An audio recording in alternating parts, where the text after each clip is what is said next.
Ustaz, gimana kiatnya agar kita tidak berkeluh kesah? Sederhana, kiatnya jangan berkeluh kesah. Quran surah ke-2 Al-Baqarah ayat 157. Kita jawab pakai Quran dulu. Quran surah kedua Al-Baqarah ayat 157. Sudah? Kemudian Quran surah ke-70 Al-Ma'arij ayat 19 sampai ayat 23. Itu solusinya.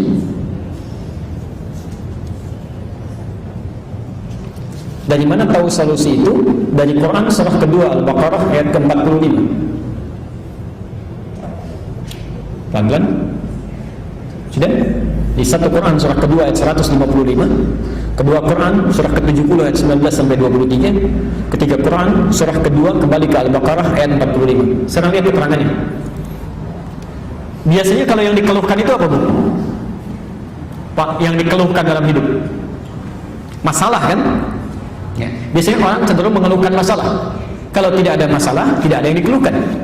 Maka lihat apa keterangan disampaikan oleh Quran berikut ini. Quran surah kedua Al-Baqarah ayat 155, sebelah kiri paling atas posisinya. Walanabluwannakum bisyai'in. Ya. Walanabluwannakum, dan setiap kalian yang hidup pasti kami akan uji dengan berbagai persoalan hidup untuk meningkatkan kualitas hidup kita.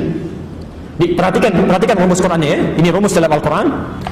Walanabluwannakum bisyai'. Kata Quran, setiap kalian yang hidup akan diuji dengan berbagai persoalan kehidupan, ya.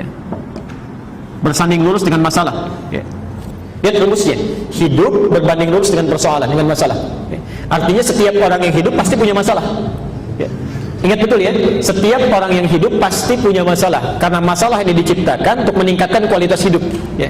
Kalau tidak ada marah, bagaimana bisa menguji sabar? Kalau tidak ada bohong, bagaimana bisa ketahuan jujur? Ya. Kalau tidak ada cemberut, bagaimana bisa tampak senyum? Ya. Kalau tidak ada malas, bagaimana bisa ada rajin? Ya, selalu ada, diciptakan itu untuk meningkatkan kualitas kehidupan kita. Jadi sepanjang orang hidup pasti punya masalah. Tidak ada orang yang hidup tidak punya masalah. Ya. Bapak, ibu sekarang kelihatan seperti tenang-tenang saja, padahal belum tentu itu saat datang nggak punya masalah.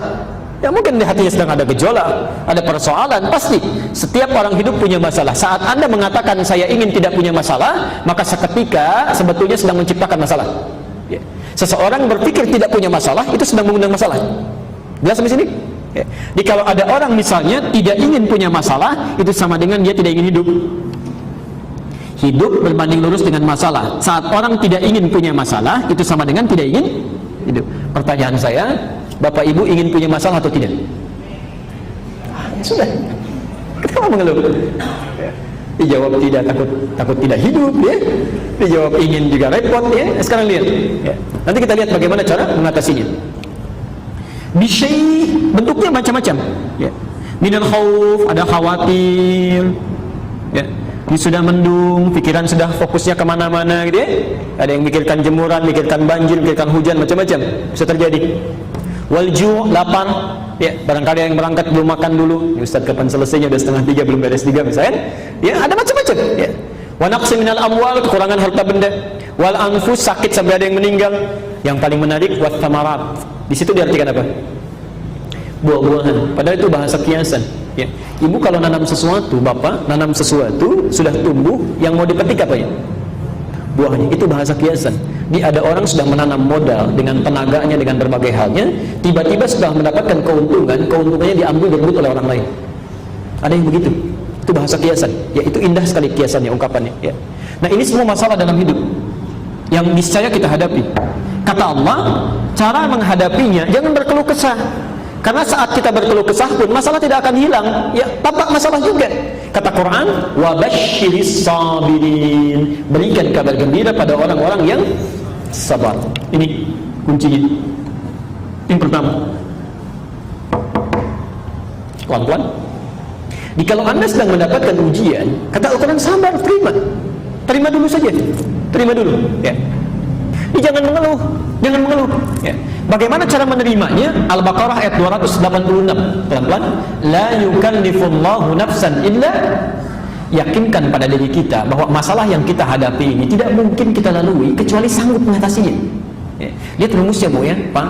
Kalau Anda dititipkan masalah sebesar apapun, itu artinya Allah percaya kepada kita. Karena persoalan itu hanya mampu kita tuntaskan, orang lain nggak sanggup. Ya. Ini seakan-akan kalau bahasa Qur'annya, hei, ini saya percayakan pada kamu karena kamu yang bisa, yang lain nggak bisa. Kamu jangan mengeluh, cuma kamu yang bisa. Ya. Masa Allah percaya, kita tidak percaya? Ya. Allah saja percaya dengan kita, masa kita tidak percaya? Itu aneh namanya. Ya. Kalau Allah tidak percaya, kita percaya, itu tidak wajar. Tapi kalau Allah percaya, kita yang nggak percaya atau ragu, itu ada persoalan dalam diri kita. Allah percaya memberikan kita masalah, maka terima itu dengan sabar. Terima. Ya. Ingat, mengeluh tidak menyelesaikan persoalan. Saya pernah berikan ilustrasi di sini tentang wajan dengan cacing itu. Pernah saya berikan? Masih ingat? Oke. Ini ada wajan. Baik. Ini saya panaskan di bawahnya dengan api. Di sini ada cacingnya misalnya. Ya. Maaf, cacing yang di sini masih hidup. Tiba-tiba saya panaskan di sini. Apa yang terjadi pada cacing? Dia bergerak ya? Bergerak sini sini. Kenapa dia bergerak? Salah, bukan karena kepanasan. Karena cacing tidak bisa mengeluh. Makanya dia langsung bergerak. Dia tidak mengatakan, aduh panas, aduh sakit, aduh panas. Kalau semua banyak aduhnya, kapan mulai bergeraknya? Ya kapan berpindahnya? Ini manusia juga begitu, kalau sedang diberikan masalah, terima saja dulu, mulai bergerak, cari solusi. Kalau serba aduh, ya kapan selesainya? Ya sudah, jangan banyak mengadu. Ya. Kita mengeluhkan pun tidak akan menyelesaikan masalah. Terima dengan sabar, karena kita yang bisa menyelesaikannya dengan izin Allah Subhanahu wa Ta'ala. Karena itu kita bertanya, bagaimana cara menyelesaikannya? Kata Quran, ada orang yang sudah diberikan solusinya seperti ini masih mengeluh juga, maka dipindah ke Quran surah 70 ayat ke 19 sampai 23. Innal insana khuliqa halu'a.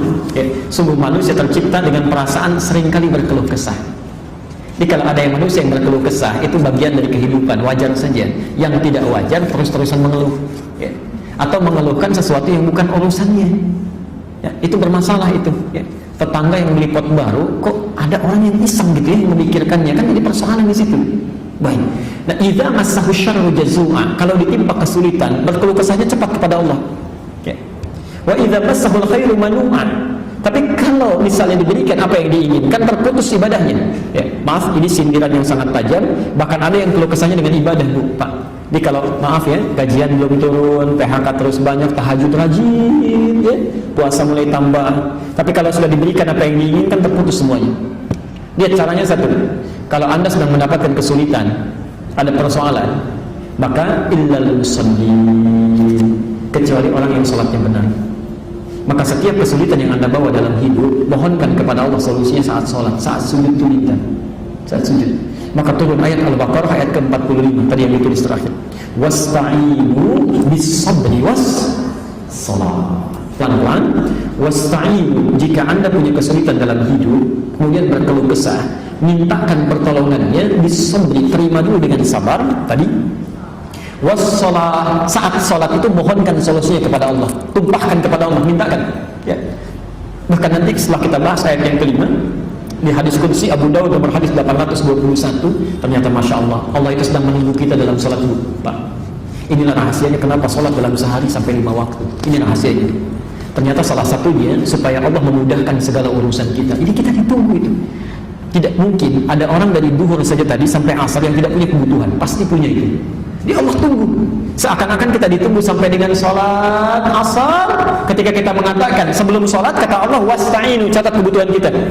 Ayo, punya masalah apa? Saat Anda sholat, Anda katakan iyyaka na'budu wa iyyaka nasta'in. Perintahnya wasta'inu, permohonannya nasta'in, ya.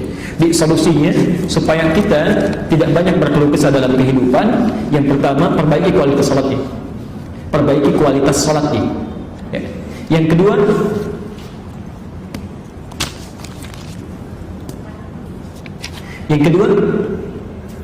perbanyak syukur atas setiap nikmat yang telah Allah berikan. Ya. Perbanyak syukur.